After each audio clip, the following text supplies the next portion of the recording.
you look at the photo up there, that's from a major Okinawan, all-Okinawa tournament in '67, I believe, and you'll see Nakamura and Shimabukuro is sitting right in the center there with Hoensoken and Shin, the Okinawan Christian, 102-year-old gentleman. So they were the old guys. They were the old people. Even at that point in time, their students were still sort of the bad boys. If you look at that photo, everyone's in what color gi? White. White. Except for a handful, a smattering of people in black, all of which were the Okinawa Kenpo people.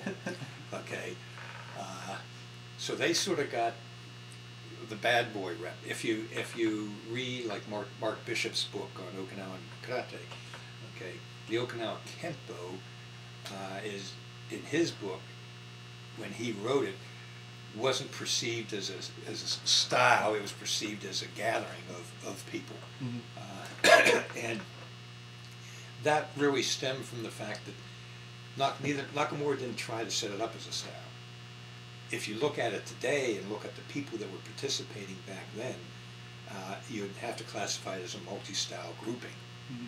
Nakamura and Zenryo Shimabukuro were the old guys, old ways, and they used Okinawa Kenpo to mean first way of Okinawa, and they were trying to bring everybody back under one umbrella. So you had Nakamura and his, quote, Okinawa Kenpo people. You had Zenpo Shimabukuro and his Seibukan people. You had Toma, Shion Toma, which became Seidokan. You had Kisei, Kisei, which became his Shorinru. He went, I think, later went with Hoensoken, Kinshinkan, I believe is what he refers to it now. And you had Uehara doing his Motobaru, and you had Matayoshi doing his Matayoshi weapon. So you had this gathering. When Nakamura and Zenryo died, after they died, the members continued to refer to what they did as Okinawa Kenpo. And I think that's where some of the conflict and confusion came. And as a result, Mark Bishop's statement in his book that it wasn't a style.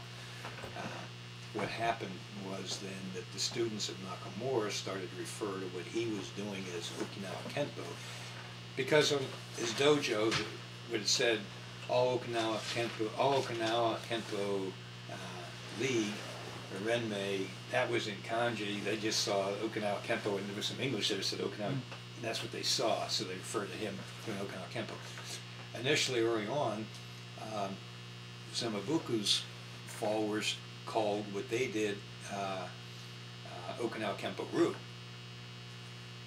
And then later it became, they strictly call it Seibukan. Okay. But I have photos of, old photos of many of those, like Kisei and others, with gis that have the kanji on, the Okinawa Kenpo kanji. Mm. Okay, although they're not that today. So it seems like karate being such a small, close-knit art, having to experience the explosion that experienced and going international, there seemed to be a lot of struggling and confusion with trying to organize and trying to get people together, not together, you know, let's do this, let's do that. There seemed to be, and as it kept expanding, it seemed to continue to struggle.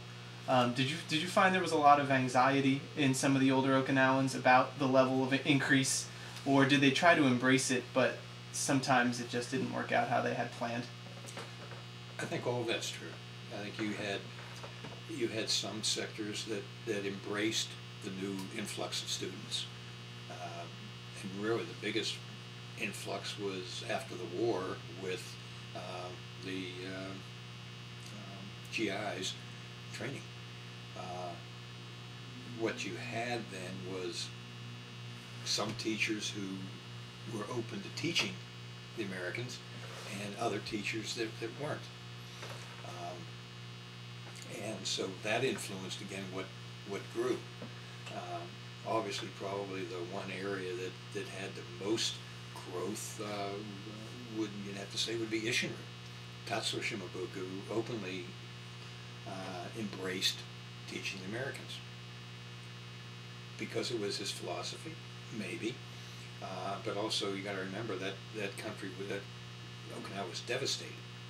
I mean, it was hard pressed to find a tree with leaves on it, type of thing. I mean, and the bombing that occurred there and everything else, it was as we saw in the recent movie, pretty devastating. So being able to teach the Americans that were there was a source of income.